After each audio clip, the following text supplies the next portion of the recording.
Hello and welcome back to the Georgia's Live podcast. I am your host, Travis Smith, and this week on the podcast, Randall Shreve and Ashtyn Barbaree stopped by to talk about what they've been up to lately, what they're working on, and we chat about the coronavirus as well as a few other things that are going on in the world right now. If you guys are digging everything you're hearing, please subscribe to the podcast and be sure to tell your friends. If you guys are looking for shows coming up at Georgia's Live and want to purchase tickets for those shows, you can go online to georgiaslive.com. Be sure to follow us on Facebook and on Instagram at Georgia's Majestic Lounge and on Twitter at Georgia's Majestic. Let's go ahead and take you straight to the podcast. This is Ashtyn and Randall on the Georgia's Live podcast. All right, guys, welcome to the Georgia's Live podcast. I'm here with Randall and Ashtyn.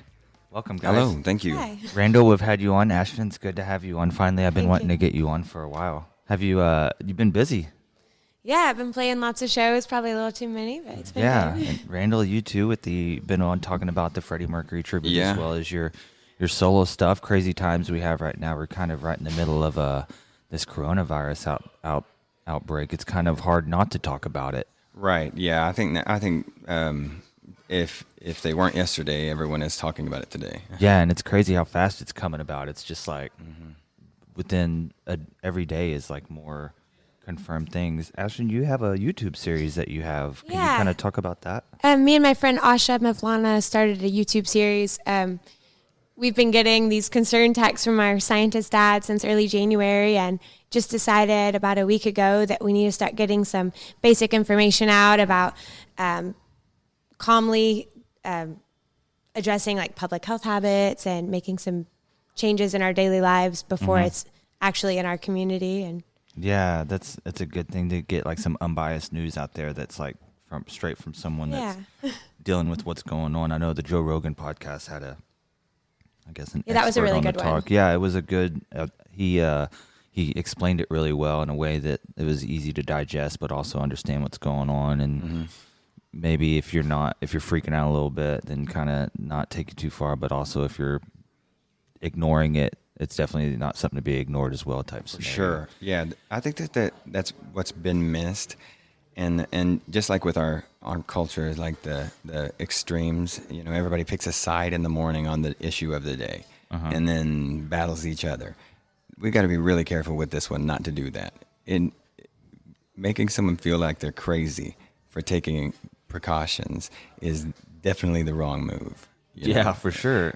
Hoarding toilet paper is obviously on the other side the wrong move. It's really important to have a balance with it. And part of the thing, I've heard a lot of people say that we don't need to be concerned because it's only affecting elderly. And that's just such a shocking, rude thing for me to hear. I'm like, would you say that in front of your mom and grandmother? Like, I just can't believe that. And there's a lot of people that, while we might not have the worst outcome, there's a lot of people that maybe will. And if you're walking around asymptomatic and maybe getting other people sick, you don't know what their outcome would be. They could have the bad version, you know? Yeah, for me, I'm starting to look at, like with my mother, I'm like, okay, let me go get the groceries and stuff like that. Yeah, I started doing that also. Kind of looking at, people, like you're saying, they kind of look at themselves, but then when you start thinking about the elderly people and the people that are around you and stuff And like that. containing it. If we all just would take it seriously and not panic or fear, but be aware and practice some good public health habits we probably should already been practicing,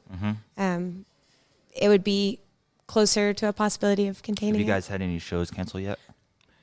Down the road, the ones that are close, I think everyone is a little confused. Are we going for it or not? Yeah. But bigger shows down the road have canceled already. Yeah, so I regularly play some nursing homes and long-term care facilities, and they're being kind of unproportionately hit by this.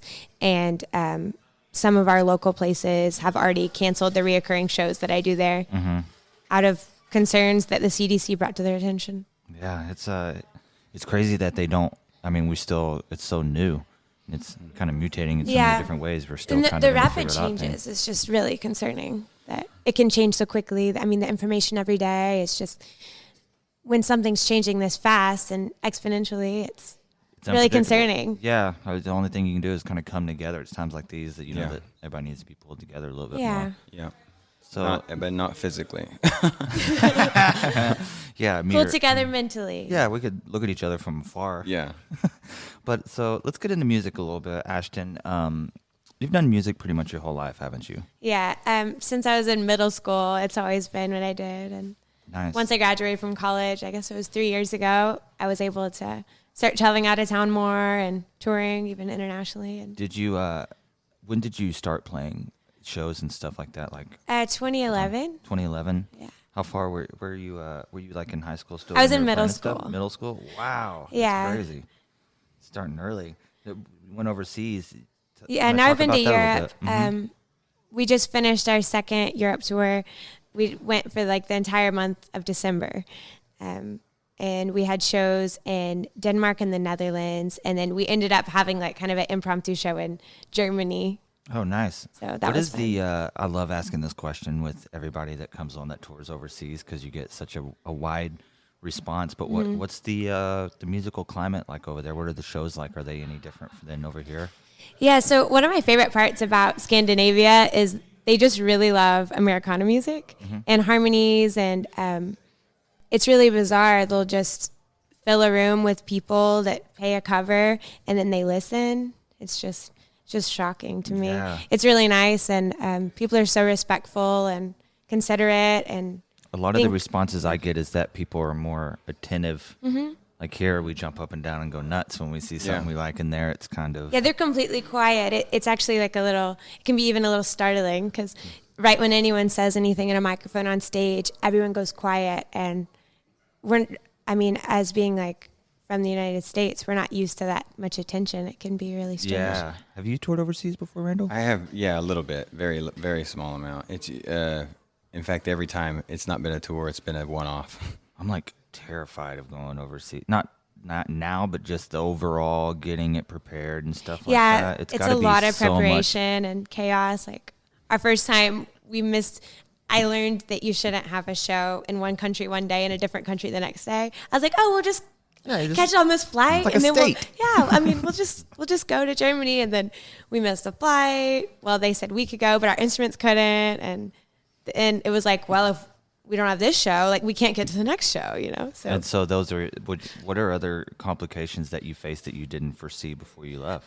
well, one thing is like public transit. I guess when we think about public transit here, you think about it being like pretty cheap, maybe.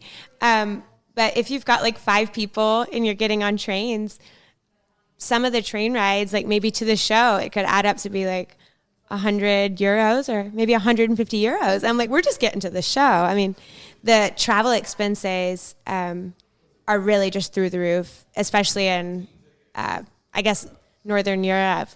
What'd you travel in?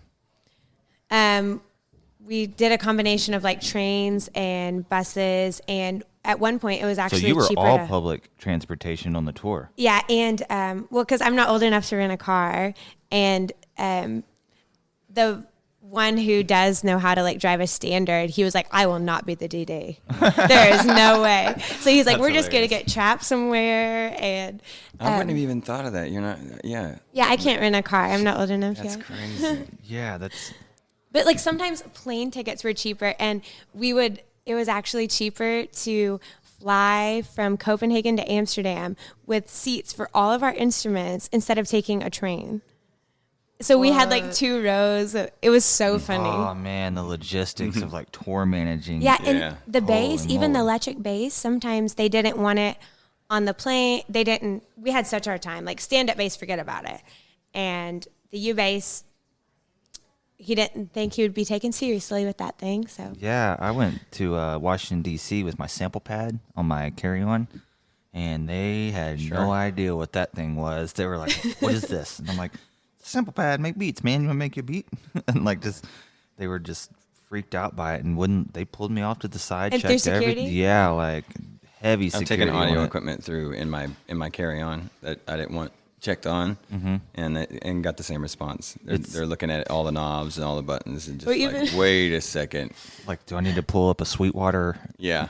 Show you what it does exactly. or even like inside when you have like preamps or pickups inside, your instruments. Mm-hmm. It's so funny because they're like, there's a lot of wires in here. There's a battery. Like, Yeah, what's going on? We need to swab you. yeah, it's like, it kind of terrified me on flying with stuff. It made me think about it different. Like those cases right there behind you. I got those at Sam's. Oh, I yeah. think they priced them wrong at one day and put those for like $20 or $30 Oh, my a gosh. piece. And Arlie here, we were taking turns buying them all off the shelf. And they ran out. And then they brought them back at the right price. And we're like, got them while it was good. But I've been traveling with those. Those are like perfect, like the Pelican cases, but Yeah, like those a are poorer great. man's version of it. But Yeah, but they also look nefarious when you're. oh, it's a gun case on Yeah. the on the cover. It has like 2 guns like sitting like that, and I was like, Like, that's it's what I need microphones. for my non-guns Right. to carry some stuff. So, what's your writing process like for you? For writing songs. For Well, yourself? I've been doing a lot of co-writing the past year. That I kind of got in a kick with that after that. I worked with the House of Songs quite a bit, and I really loved the whole get together with someone and you have 3 hours, and the kind of process and how long you spend on different things is very different between each person. But I really liked kind of having like a goal, and so I've done that even outside of the House of Songs. Like sat down with someone for Kind 3 of build hours. like it builds. I mean, obviously you might get a good song, but it probably builds a really good practice and Yeah. working that songwriting muscle, I would imagine. Yeah, so different combination of like either starting with like either a idea of a song, like a theme, or sometimes a little melody or lyrical phrase that kind of sticks with you. Randall, what's yours like? How does your songs Take a long time. I take a real long time. In fact, right now I'm working on second round demos of. So I've got an album that's pretty well organized into these are the songs, or like at least this is the album plus maybe 5 songs that I've narrowed it down to, and now I'm doing the second round of demos for them. To like, okay, I've listened to these, and they're the first draft, rough idea. So now I'm going back and recording it with the knowledge of how it should sound. Oh yeah. Knowing this is not the final take. This isn't like the studio version. This is just the next evolution of this song, so that I can hopefully have, a fresh take on this same idea after narrowing it down. It's just a long process. Yeah, but that's a cool one. Yeah. I mean, even noticed playing with my band last night, like songs I used to kind of,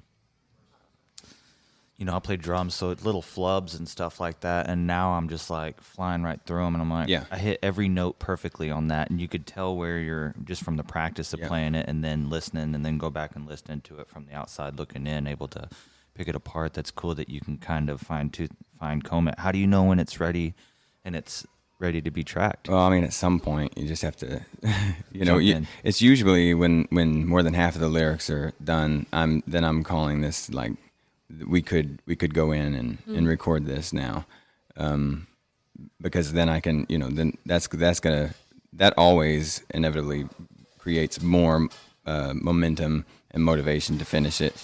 And when it's that close, I've got the full idea, so lyrics start coming a lot easier at that point. But it's never actually done. Just call it good. So you're like, this is what it's recorded. Then after that, you might still, as you play it, keep kind of tweaking it as you go. Yeah, switching and it up yeah, stuff. yeah. Even after the studio, the song is still evolving. I do feel like they get to a point where I stop.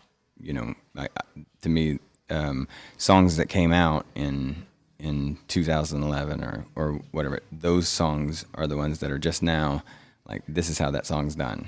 This is how that. Of course, with a different lineup. If the band turned from a 6-piece to a 3-piece, that would evolve. It would change. It would change in a different way too. But yeah, I mean, there's always room for inspiration.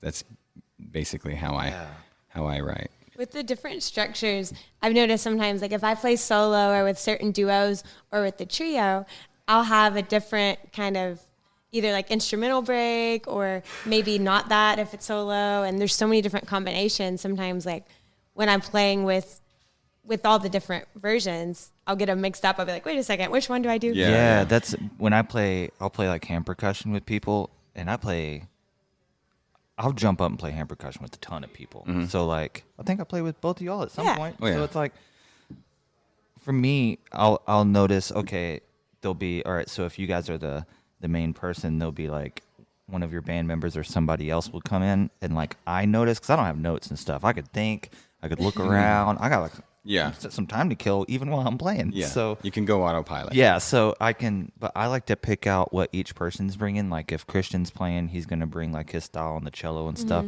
and the flavor that brings to whatever that song is. I like to watch what different people bring to different songs, because I'll see one of you guys play online, and then you'll have somebody else playing with you, and it's got just a little bit of that flavor you're talking about. I found that a lot of times with the vocals. So, like I said, it'll evolve past the recording. So, if I'm doing something with somebody who's going to do harmonies, like we did just a few weeks ago, I have to go back to the album, or at least discuss that this change happens now. This is not like the album, because the vocals do this here now, because that's where the song went after the recording. But part of that is like we're always growing and learning, and so we're like, I'm going to make this better. Yeah.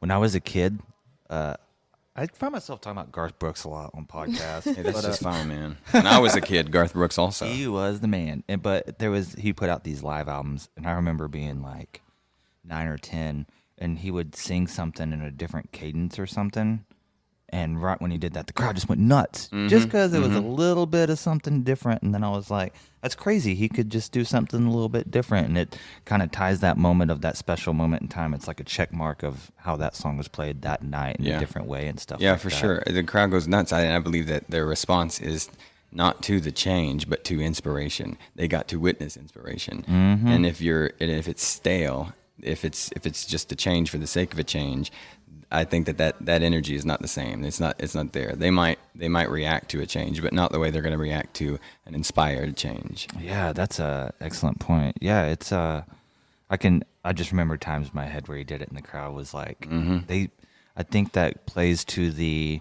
authenticity in the music, and people just love to hear that. That's still like, it feels real. Yeah, just real is still what sells. Even in the marketing world, when they talk about organic reach, that's like, post something that's real. If I post something saying, hey, I bought these sunglasses, these are cool, but if I say, if I tell the story of how they came, why I bought them, and if they have some kind of sentimental value, that's something people buy in on that story and stuff like that. That's something I've talked to people about with podcasts. I thought was pretty cool, where I was talking to somebody yesterday. They're like, well, how do I monetize my podcast, and how do I make this like my job? And I'm like, you don't. You're gonna have to like get thousands and thousands of listeners, but it's a way that whenever you have something, you can really deep dive and explain where you're coming from on something. With this podcast, I like talking to artists about what makes them tick and what's their inspirations in music and stuff like that, and it kind of helps you get to know where somebody else is coming from, and it kind of makes the music and stuff more special. So it's kind of been fun to talk to people and then watch them play and then see them connect with the moments that they were talking about and stuff like that, and bring like a more organic feel to it. So I think that's always cool. Yeah. We've all played around here in Northwest Arkansas for a long time. 5 or 6 years ago, the music scene was a lot different than it is now. Sure. There's about the same amount of music venues, but we've had, like with Bentonville and Rogers, there's, with the foundation, they're helping really bust a lot of cool music stuff out. We got the Momentary, like you said, House of Songs and stuff like that. What do you guys think about the kind of steam that's being pumped into the music industry around here? Well, I think there's a lot of steam being pumped into, like, for small scale solo and duo acts, but it seems really limited to find like good places for a trio or band to play. Yeah. I've seen a lot of people kind of go to play solo shows, and like I prefer to play with more people. It's a lot more fun. Yeah. That just with people cutting rates places, and they just would rather have someone solo, and I hate to see that. Yeah, it's one of those things where I think there's so much that goes into a music venue. I find myself talking to some people sometimes where they're like, there's not enough venues. And I'm like, well, you got to have like a bar manager. There's so much that goes into the marketing inside of things, to where you can't really just have a show as a venue sometimes. Like, I always look at, does the venue have like a website? Does it have are they bringing something to the table for you to drive all the way to, say you drive all the way to Kansas City and you get there and you made a Facebook event, they never accepted it. You they didn't put you on the website, or they don't even have a website. Like, they're not doing things in their community to put a stake in the ground saying, we are a music venue, we support art, and these are the people that are coming, and we're putting them through that. I find sometimes that's something lacking in a lot of venues that I think that is important as well. Yeah. I think one of the problems with that too is that some places, like restaurants, they more, instead of, like, if it's like a high-end winery or restaurant, maybe they don't see it as a music venue where it needs promotion. If they have like a built-in deal, they don't care.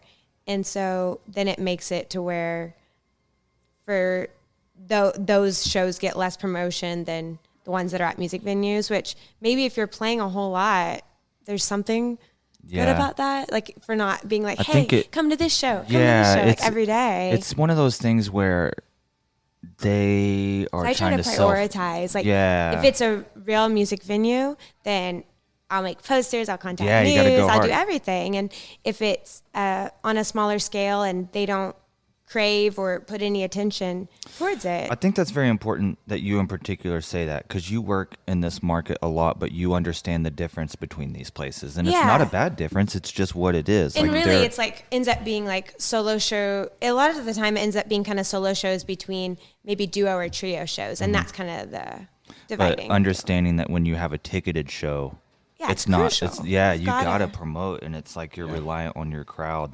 It's one of those things where if you only play ticketed shows, if you ain't got a crowd, you ain't gonna make anything. True.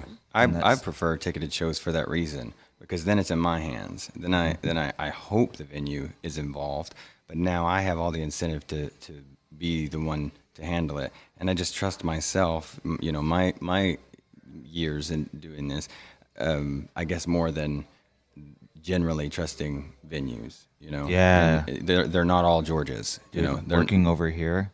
Yeah. The first day, I got a healthy dose of how deep the marketing machine here at Georges goes to the University of Arkansas through our ambassadors program. I mean, we have 30 ambassadors that Lakin and Day sit over there.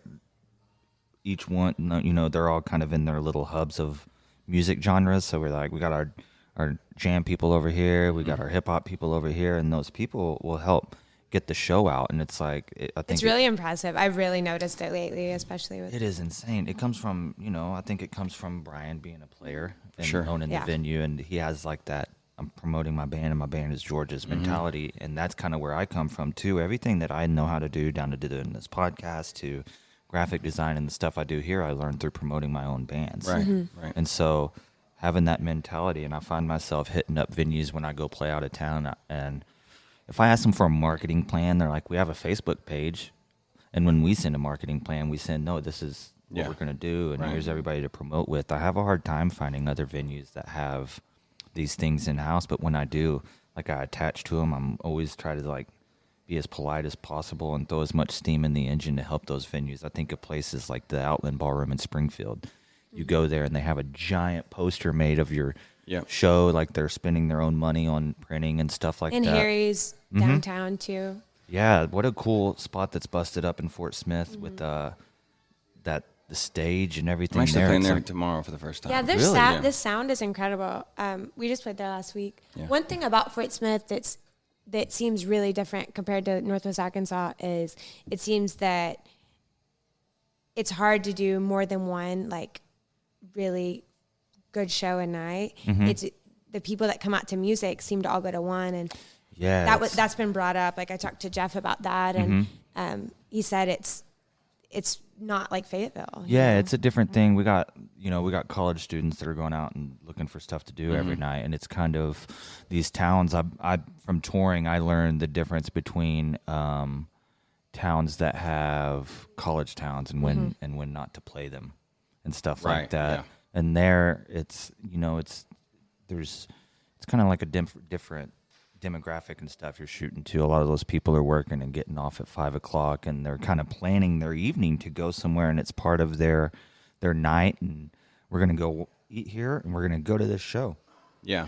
So it's a kind of a different animal. You won't have somebody go hit up 6 shows in one night. I know we don't have that on Dixon, but like, it's not outside the realm of possibility. Somebody go to Kingfish. There's a random show at Riley's, random show at Smoke and Barrel. They'll go over there and then come to George's just to catch multiple things. It's kind of a different animal. Yeah. And there has been nights like that on Dixon. I can remember running around like on weird. I unusual remember nights. working at other places, and I'd be like, we would be like, oh my God, there's 3 EDM shows on the street, and all of them would be sold out. So it'd be like a whole genre of music took over the town, and it was kind of a cool thing. Yeah. Where it's like, hey, it's something like every single venue is winning downtown. So just in case anybody doesn't think this is a possibility, like I remember the specific nights of being like, middle note, 3 jam bands, 3 venues, $5 to $10 covers, all sold out. So it's there's like I have a lot of good feels and a lot of enthusiasm about our whole market, and it's due to the people that work in it and due to the people that play in it.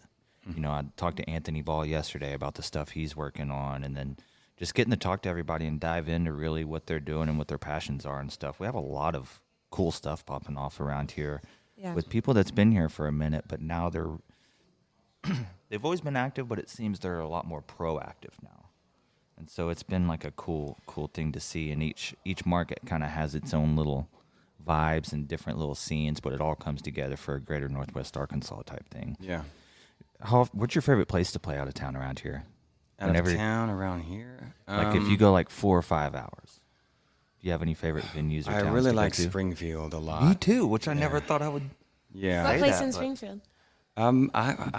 I hate to name just one because I really enjoy for a And you play smaller lots of them. for smaller There's a few- mostly I'm playing like with the band I enjoy Outland Ballroom, I enjoy Lindbergh's, Lindbergh's is neat. solo I really like Pat Alley Pub is one of my favorites. I play some smaller like brewery shows. 4x4 Brewery is always a good I like a that very one. interested crowd, and then there's a new one called Hold Fast that they're just some of the sweetest. You know, you go into a venue and they just treat you so sweet that you're like, I don't care how the night goes, so I'm coming important. back. Yeah. They're one of those. Like before the show started, the first time I played there, I've played there twice now, and both times same experience. But before the show started, I get a card thanking me, signed by every employee. Oh my gosh. Yeah, like a really sweet Oh man. card. And I mean, even if they just greet you, like it's really funny.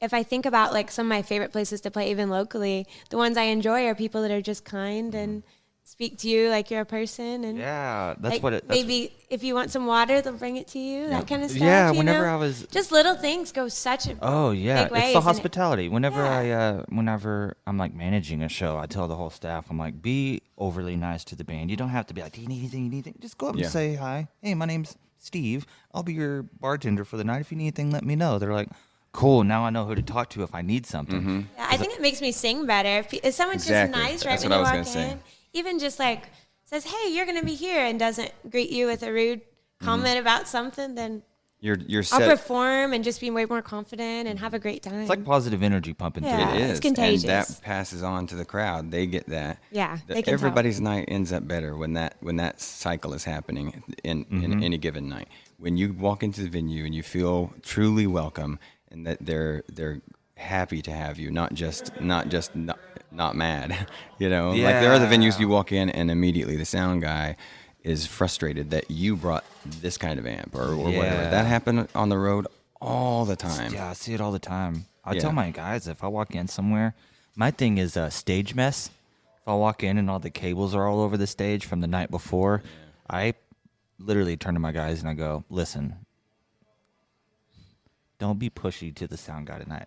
Yeah. Tell him what you want in your monitor, but I don't think we're going to get like 5-star service. And also be nice to the sound guy. I used to get on to a drummer deal. in a middle school band. He was like saying mean. We were young, so we were still learning. But he said something mean to this about the sound guy and the mic, and I was like, I cannot believe you just did that before we have a show. That As is a guy that gets absolute- those calls, Like he like you know left. sound He guy left the from band. venue side. He like was like, I'm done with this band on stage, into the microphone, and it was unbelievable.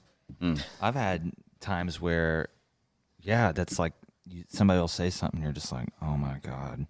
And I've been at shows where somebody said something, and then the sound guy would call me and be like, they said this, that I was like, oh, I was there and I heard it. And it puts me in a spot because it's like I booked the show. I brought them into this venue as a talent buyer, and whenever they have like an attitude problem or something towards the sound guy's like, there's so many other bands that are like positive with a good attitude that's been promoting and stuff that are like waiting right behind you to like take a show. Because, think of how many weekends are in a month.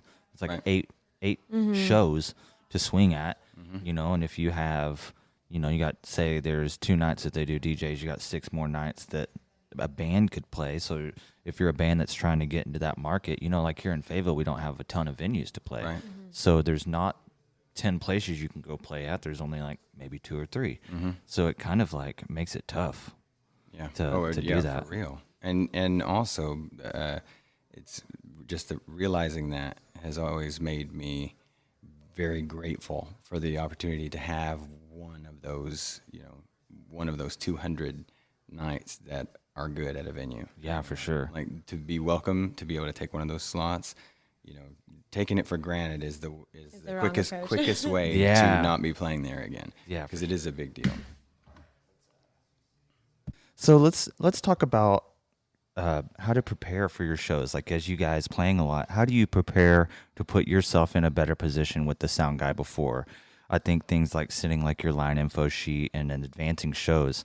There's so many people I've talked to that I'm like, you got to advance your show. And they're like, what's that mean? I'm like, well, you're just basically call them a week ahead and talk to the sound guy and find out that they know you're coming still. And it's like, sometimes there might be something where they might have canceled a show and didn't get a hold of you. I've had that happen before, where you show up and they're like, your show's been canceled. That happened in the Netherlands. So kind of setting your sound guys up to not be, I guess, blindsided by what you didn't expect. And I see bands show up sometimes with not even telling that there's like an opener on the show. It'd be like a 4-piece band with a 6-piece opener and stuff like that. Kind of speaking on what you were talking about with just being professional, I guess. It's part of your tact of going to the venue to play. It's like a professional And it goes so much smoother if you communicate and have an idea on when people are arriving, what kind of, if you need DI boxes, what's going on. Yeah, well, you're setting yourself up for success that way. Plus, if you don't set yourself up for success as far as the production goes and your relationship to the venue, to the sound man, to whomever is involved in that night, your fatigue level for the next night is already struggling. So now you've set yourself up for compounding. Yeah. The next however many nights are you're going to have a tougher time getting back to that space that you were before you messed up this first show. You spend a lot of time on the mental preparation of a show, don't you? Yeah, absolutely. I have to. It's not in my nature to be a front man. It's not in my nature to be behind a microphone talking. That's not.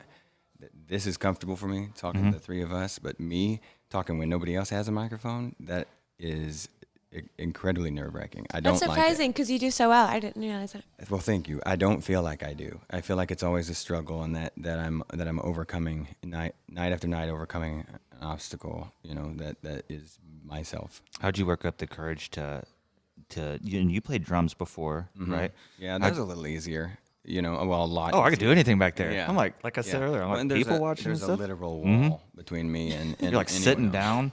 Yeah. I'm like looking at stuff back there, checking my phone, whatnot. Nobody even knows it. You can do whatever you want back there. Yeah. I couldn't imagine being in the front. It's absolutely terrifying for me to think about. Well, and particularly with the solo show, with the band, they take a lot of that, and they a lot of that stress, a lot of that workload.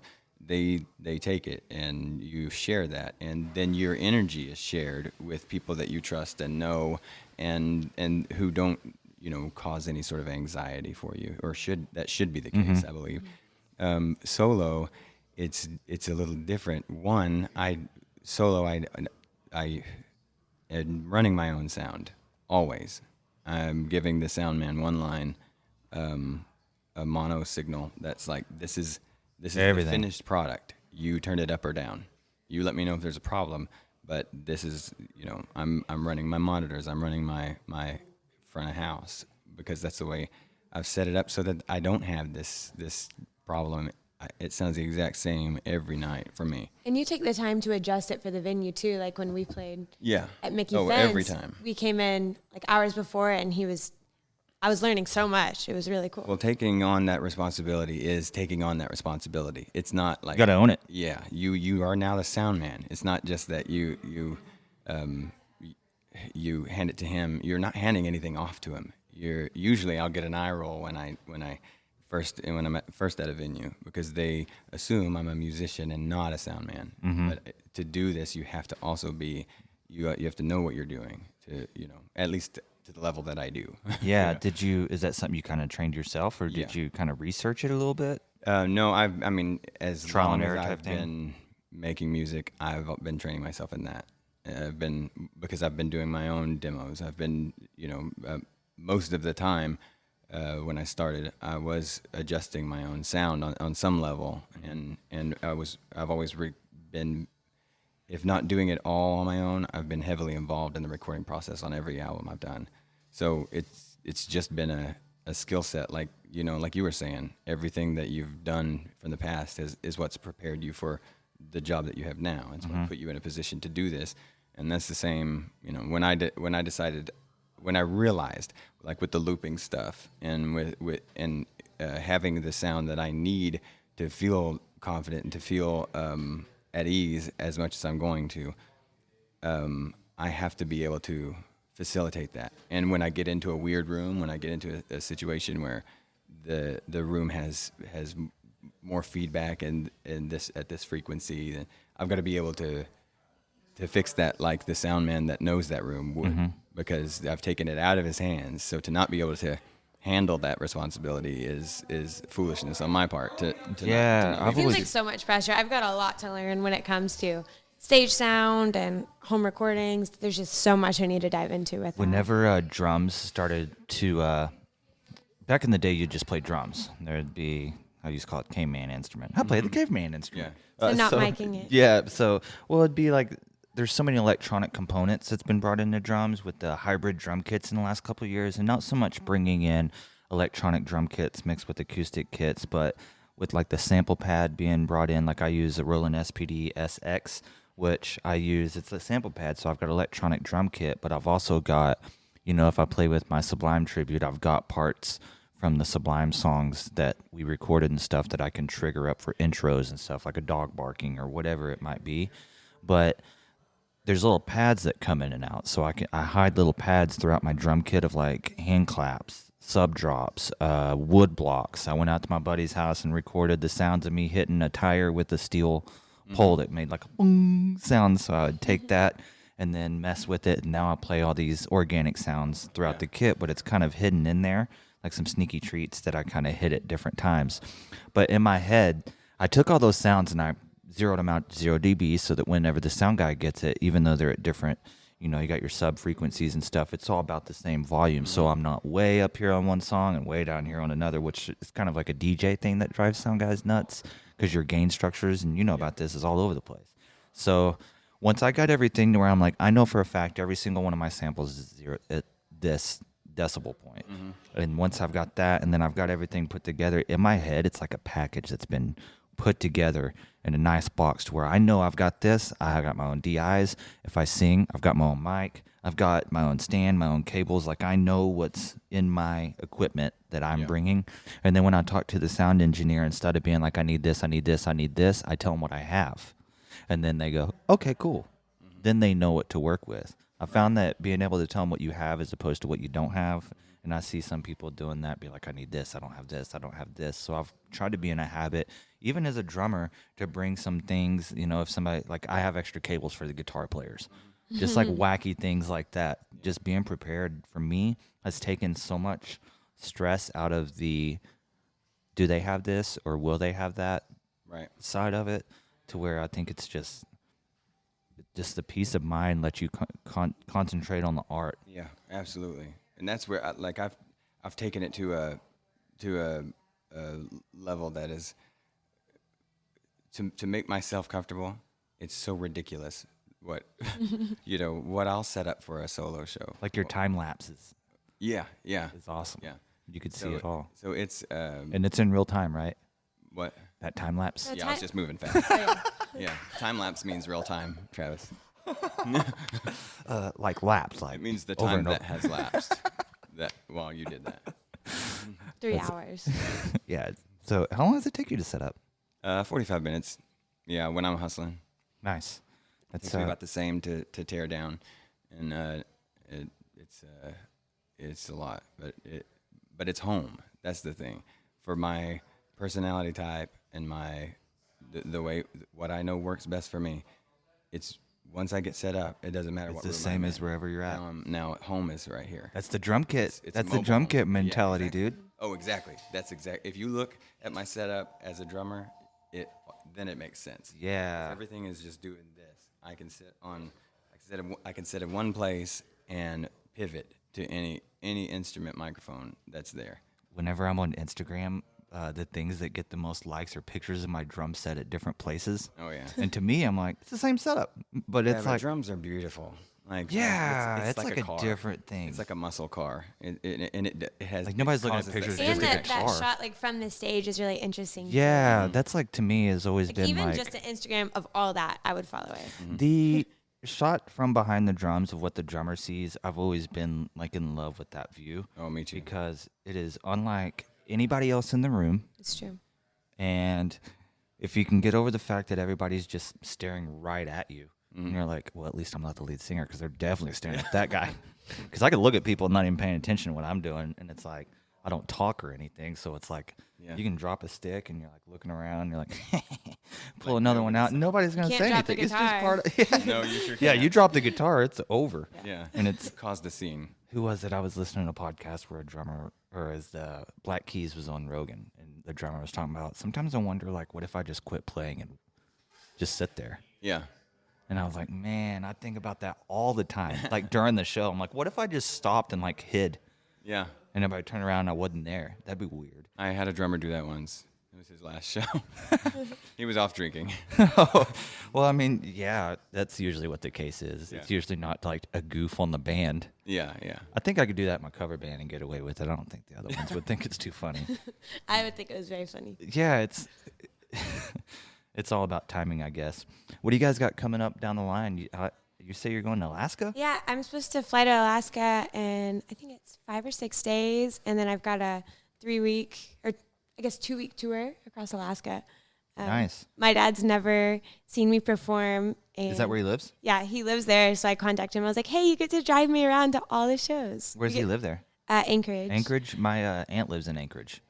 I'll send her to your shows. She'll be up there. She's Yes. always looking for I'll be something playing to do. at ski resorts and a variety of places. Nice. Have you played ski resorts before? No, I haven't. I always see the Groovement Boys playing like Really? it's like a Colorado ski ski resort, and resorts. it's like them like skiing and Yeah, stuff like part that. of part of the like compensation is ski passes. Oh, nice. I asked for one for my dad, so it should be fun. That's cool.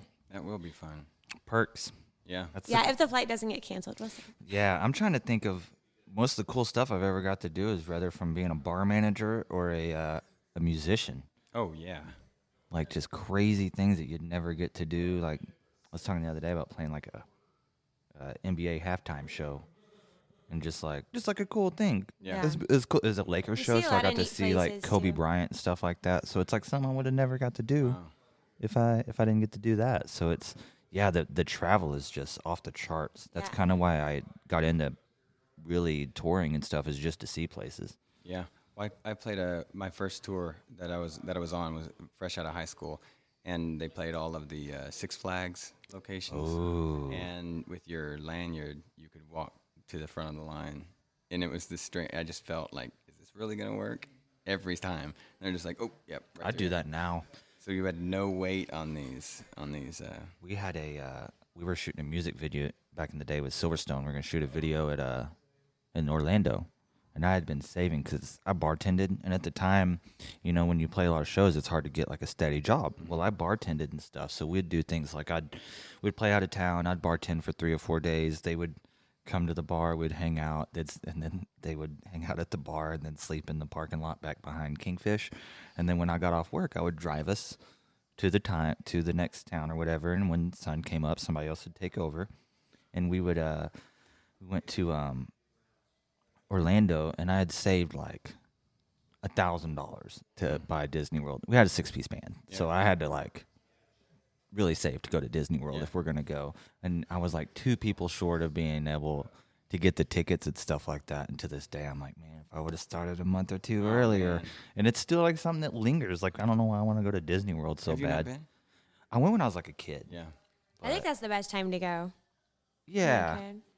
Yeah. I mean, it'd be cool to go back. I really See, we have a liked it. little one that we want to take. He's 12, about to be 13. I think he would be. Oh, he'll love it. That's like the perfect age. We're holding out until he's old enough to remember things. Yeah. And now that he's there, like if you take like a little kid when he's like 9 in New York, he's gonna be like, and then when he's like 15, you're gonna be like, do you like it? And you're like, I don't.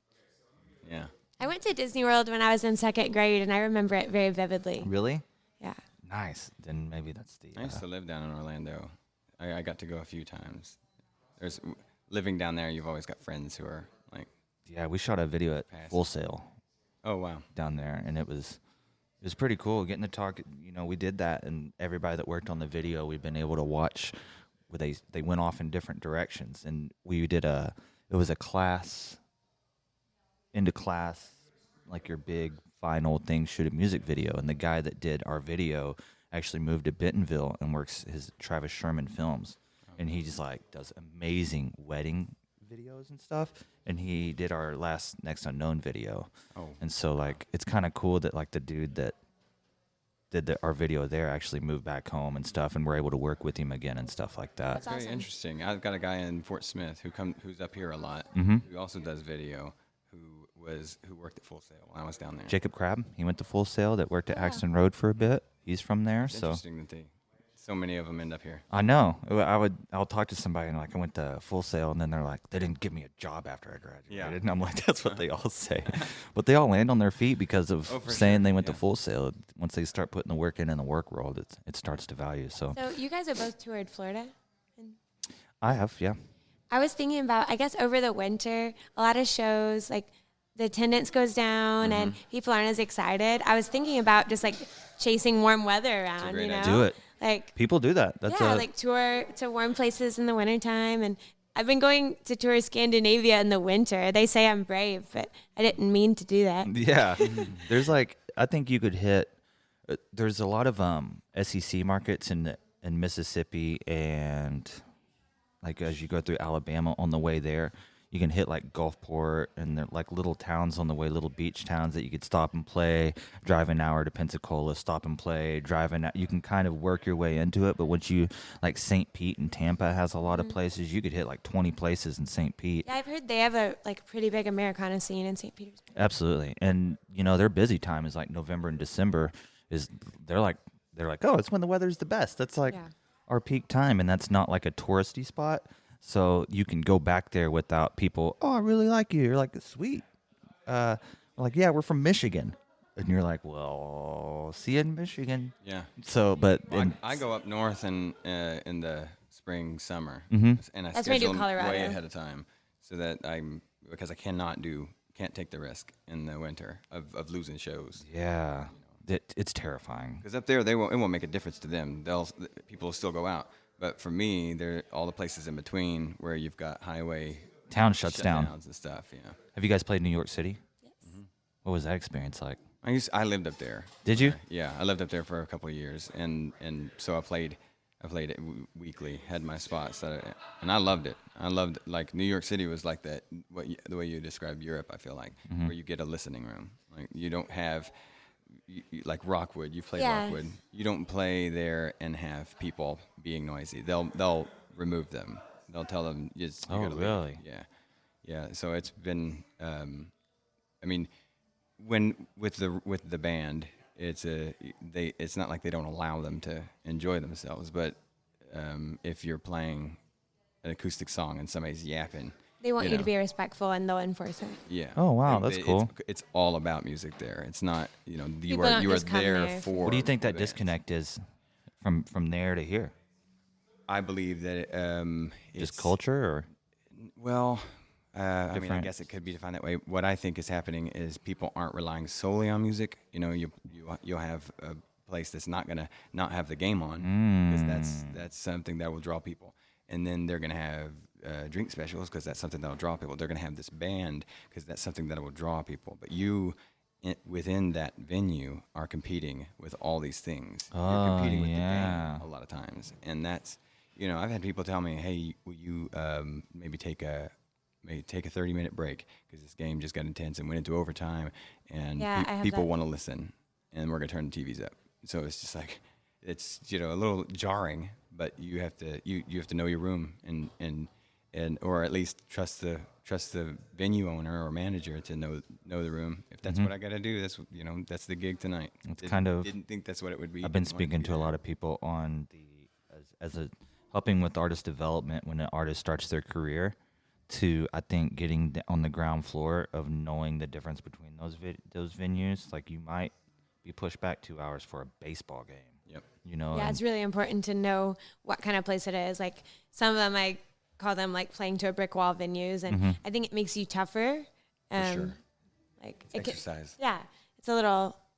If you go in there and you're like, I'm exercise. gonna make every person listen to me, it's like a interesting little, because you know that if you fail, nobody's listening anyway. So it's like, if I can get them into it, I've been in gigs like that where I'm like, go as crazy as you possibly can just to see if they pay attention. And then it ends up being like a good show where you like, maybe we should do every show like a bunch of animals. That was perfect. Yeah, I like kind of overdoing it at places like that. Like, I played like a Monday night at a JJ's, and they ended up Kick like a table over. Yeah, right. But they started paying attention, and people were shocked. They were like, I can't believe like you're playing original songs and people are listening and responding. Like, That's you've awesome. Really done something unique. Yeah, you broke the I'm mold. like, I don't know what happened. I just My way to was into it. My way of getting the attention at those shows was to spin the wheel, and then I got in trouble by the manager, and I wasn't allowed You'd be to like, play at that one. discounts for everybody. And then we played at another one, and she was like, "Are you the wheel guy?" We've heard you spin the wheel. That's like so in funny. the middle of the set. And they're like, what's gonna happen? Yeah, it's like we only do that when there's a Or make special. like a sports announcement or something. Or like hand you a sheet of specials and stuff Yeah. like that. So Yep, that's whenever I played those venues. They stopped doing that actually at JJ's. do they? Nice. Well, guys, thank you for coming on the podcast. I wanted to talk to you guys about stuff that's going on, and I know you guys are always busy, so come check back every once in a while and kind of talk about. You guys are thank some you. of the busiest people in town. Yeah, she's actually busier than I am. She's always playing somewhere. I'm like in a competition with you to book more shows. Whenever I see it, I'm like, between my 6 bands, I think I can keep up with Ashtyn. Yeah. So it's like I Okay. see them. So thank you guys for coming on. thanks for having me. Send people to where to find your music. Spotify, really anywhere you can stream music. That's make sure that's the main outlet. So or it shows if you want a physical copy. Yeah, and then shows for a physical copy, or you can look up Ashtyn Barbaree online. And then also for the 2 Arkansas musicians with scientist dads, that's under Ashtyn and Asha on YouTube. Which is super. I thought that was like such a super cool thing, and I saw that you guys had it coming out, and I was like, and it was before you had posted one, and I was like, oh, I wonder what this is gonna be, and then it was about that. I was like, man, that's like super interesting, Yeah. and to have like, are We're they? breaking down a lot of the big ideas. So like we get all this really, I don't know if you watched any of them. We try to make them short and lighthearted and informative, but we get all this big information and we're trying to make it more accessible to people who don't have that. Yeah, for sure. Well, thank you guys for coming on to the podcast. I'd like to thank everybody for listening. You can go online to georgeslive.com to see what shows are coming up, as well as purchase tickets for those shows. Be sure to follow us on Facebook and on Instagram at George's Majestic Lounge, and on Twitter at George's Majestic. You can go online to georgeslive.com/podcast, or look at the menu there and you can stream all of our past episodes. You can listen on YouTube. Tell your friends about the podcast, guys, and we'll see you next time.